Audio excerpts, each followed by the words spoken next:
They call me terrorist, radical, zealot, because I obey the ancient laws of my people, the Kree, and punish those who do not. Because I do not forgive your people for taking the life of my father, and his father before him. 1,000 years of war between us will not be forgotten. It's on!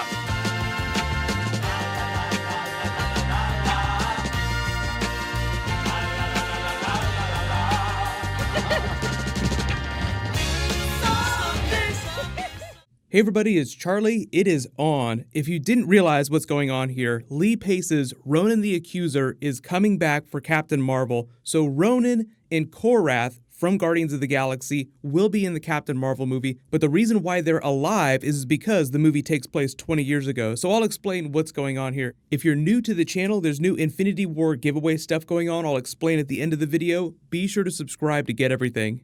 So a lot of you have already realized that there are a couple of continuity errors with what happened during the Guardians of the Galaxy movie, the Kree-Nova War that he's talking about during that clip, in the Kree-Skrull War that's going to be happening during the Captain Marvel movie. So you have two completely different space wars. Ronan talks about the Kree-Nova War during Guardians of the Galaxy that he's seeking vengeance for going back 1,000 years. This 1,000-year war where a peace treaty was signed. At the end of that, he was so disgusted with the Kree because he's so dogmatic and such a fundamentalist that he renounced his citizenship and his title of Supreme Accuser of the Kree Accuser Corps and took a space fleet off to start his own personal war against the Nova Corps. That's when he sought the alliance with Thanos, and we all saw that play out the way that it did. So he's dead in present day. But 20 years ago, because Kree are a little more physically resilient than humans, they live a little bit longer. It's not that long ago in his lifespan. So just a little while ago, he was embroiled in the Kree-Skrull War, which is what we're going to see play out during the Captain Marvel movie. What I'm hoping that they do is they just sort of slot in the Kree-Skrull War as part of the larger war that he's talking about in Guardians of the Galaxy that goes back 1,000 years so that it doesn't completely break the continuity. But they might have to retcon a couple minor things about Guardians of the Galaxy, which I don't think that too many people will care about. Like, as long as Captain Marvel is a cool movie, and as long as Ronan's performance and the character end up being awesome, I think that people will be totally fine.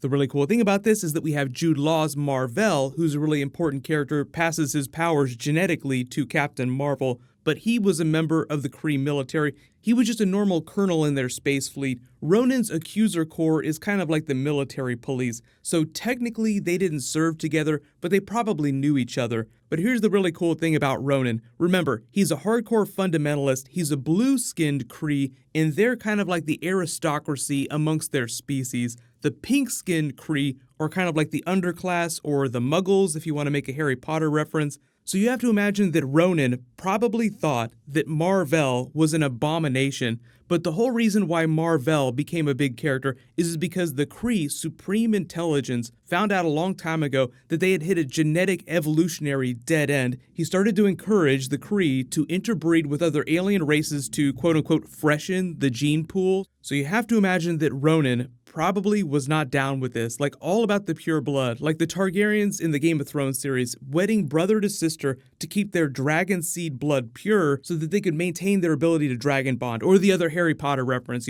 pure bloods versus muggles. So just imagine that Ronan is the most hardcore of pure blood Krees with all the character traits that come with a person like that. We don't actually know if they're going to do the Supreme Intelligence in the movie, but in the comics what happened is the whole reason that Mar-Vell went to planet Earth is because the Supreme Intelligence wanted access to psionic abilities and felt like their genetically similar pink Kree race could interbreed with the human to gain access to those powers. Because Mar-Vell was available, he felt like he was a good candidate, so he sent Mar-Vell to Earth, and that was sort of the beginning of how Mar-Vell found himself on planet Earth. The reason why Ronan was important to that storyline is because he wanted to take over Earth and turn it into a Kree military outpost where they could just resupply their ships while they were busy fighting all the Skrulls. Obviously, if there had been a giant Kree invasion 20 years ago on planet Earth, Nick Fury would probably be talking about it a little bit more. Like he says, the last time I trusted someone, I lost an eye. Last time I trusted someone, I lost an eye.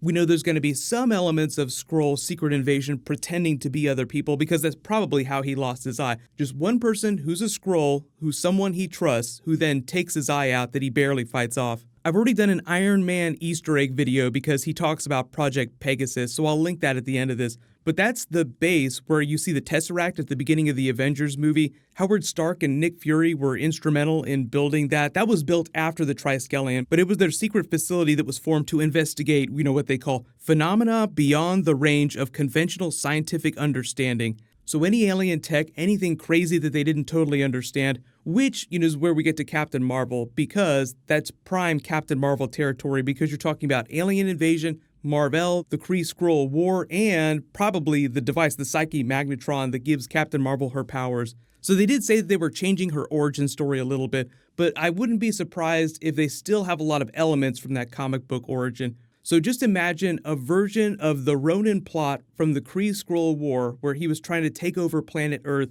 Mar-Vell's initial mission he was sent on by the Kree Supreme Intelligence, and then sort of like blending in elements of the MCU. The movies always tend to be really simple, so you just have to imagine that Earth is sort of this bystander in the Kree-Skrull War, and it gets caught between these two big races, and Mar-Vell tries to help them out, but in doing so, there's that big accident that gives Captain Marvel her powers. We actually got a look at what her costume is probably going to look like at the end of the film on this magazine cover. Notice that it's more silver than gold highlights here, so maybe that changes during Avengers 4, but this does seem like the most accurate representation of her Captain Marvel costume in that movie. So it sounds like all this concept art for Avengers 4 means that there are some small costume tweaks that make it a little bit more like comic book Captain Marvel, because in the comics it is more gold than silver. I'm just really excited to see them redeem Ronan the Accuser as a villain. He's a cool character in the comics, and Lee Pace is a fantastic actor. I felt like he did a pretty good job during Guardians of the Galaxy, but that was still kind of during the era of bad Marvel villains. I feel like they're slowly on the path to correcting that.